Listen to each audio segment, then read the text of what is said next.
Sur une page web, on a tendance à séparer le fond et la forme. C'est-à-dire qu'il y a un fichier qui va contenir tous les éléments du fond, c'est-à-dire le nombre de paragraphes, est-ce qu'il y a des titres, le contenu de ces titres et de ces paragraphes, s'il y a une image, etc. Et puis la forme, c'est-à-dire la couleur des titres, l'alignement, la taille des caractères, la police, tout ça.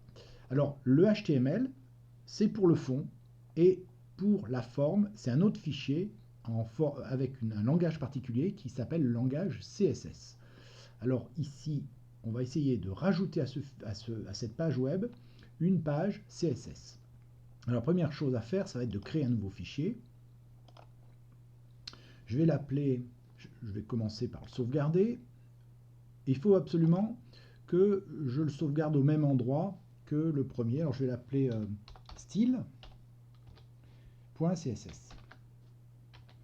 Je fais bien attention à réutiliser. Je vais d'ailleurs le copier parce que je vais réutiliser exactement ce nom pour l'intégrer au fichier HTML. Donc j'enregistre. Alors, je vais vouloir, par exemple, je veux modifier la balise H1. Alors, comme je connais le nom de la balise, je vais écrire H1. Je vais mettre une accolade qui ouvre, une accolade qui ferme, et à l'intérieur de ces accolades, il va y avoir des instructions qui vont me permettre de modifier cette balise.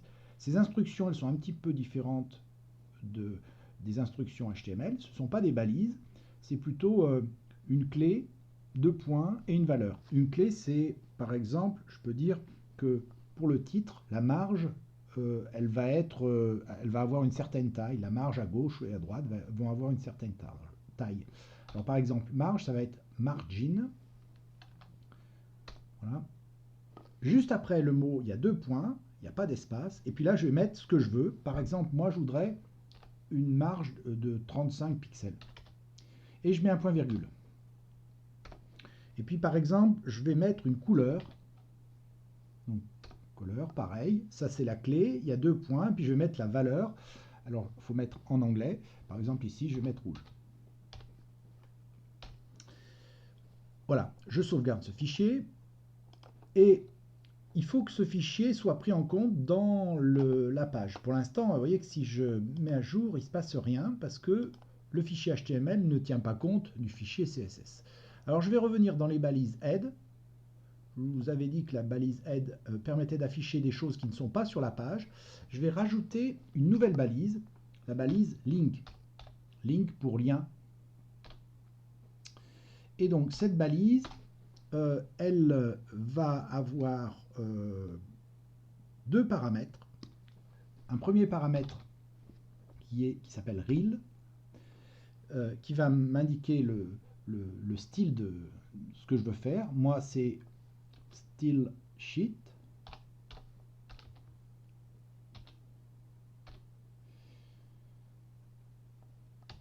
Voilà, une feuille de style.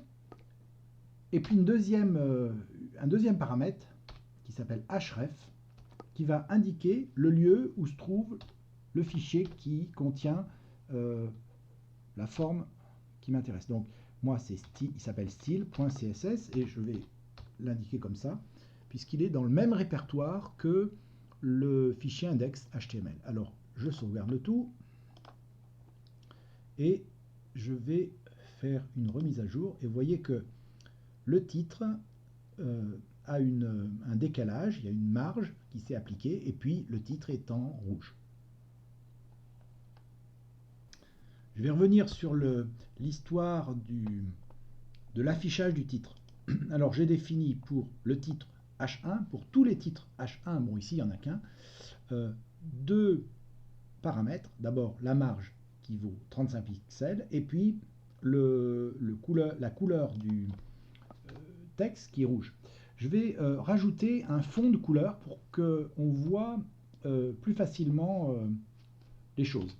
Alors je vais choisir le paramètre background color pour donner la couleur, puis je vais choisir la couleur verte ici. Je sauvegarde ce fichier et cette fois-ci on va voir apparaître la marge. Vous voyez qu'il y a une marge à gauche et à droite qui fait 35 pixels. Il y en a même une en haut et en bas en fait. Il y a des marges de 35 pixels en haut, en bas, à droite et à gauche. Voilà. Si j'avais pas mis ces marges, alors je peux les enlever complètement, bien je vais voir, voilà, apparaître mon titre sur une surface. Enfin, on va voir l'espace que va prendre. Voilà. Il y a donc toute la longueur de la page et puis les espaces sont plus petits en haut et en bas. Je souhaite mettre un article en valeur par rapport à un autre. Alors on a ici deux balises articles, hein, ici et ici, et je voudrais mettre cet article-là en valeur par rapport à l'autre. Donc je veux par exemple lui changer sa couleur. Alors on peut le faire en utilisant un identifiant. Donc je suis dans la première balise article. Je vais mettre identifiant, ID, c'est un mot-clé. Je vais mettre égal, et là je vais mettre un mot qui va me permettre que je vais pouvoir récupérer. Alors je mets par exemple entre guillemets le mot important. Et donc je sauvegarde, et dans le fichier CSS, je vais créer en mettant le mot important, je vais créer une couleur particulière pour cet identifiant. Alors, je mets des accolades, j'ouvre, je ferme. Avant, je vais mettre un signe dièse. Et par exemple, je choisis de mettre une couleur. Donc toujours la clé, les deux points, et puis la valeur de la couleur. Là, par exemple, je vais mettre bleu. Voilà. Je sauvegarde ici, et je vais regarder ce qui se passe. Vous voyez que tout l'article qui est là, tout le contenu a été mis en bleu. Donc, vous voyez que j'ai, on peut dire, mis de l'importance sur cet article-là. J'aurais pu, ce principe-là, je peux l'appliquer à n'importe quoi, c'est-à-dire que au lieu de mettre cet article-là en important, avec de l'importance, j'aurais pu, par exemple, mettre, je ne sais pas moi, ce paragraphe-là, avec de l'importance. Donc, je mets l'identifiant important sur ce paragraphe uniquement. Et donc, je sauvegarde aussi. Quand je vais faire la mise à jour, vous voyez que la couleur n'apparaît que dans le paragraphe qui est ici, qui contient que bonjour.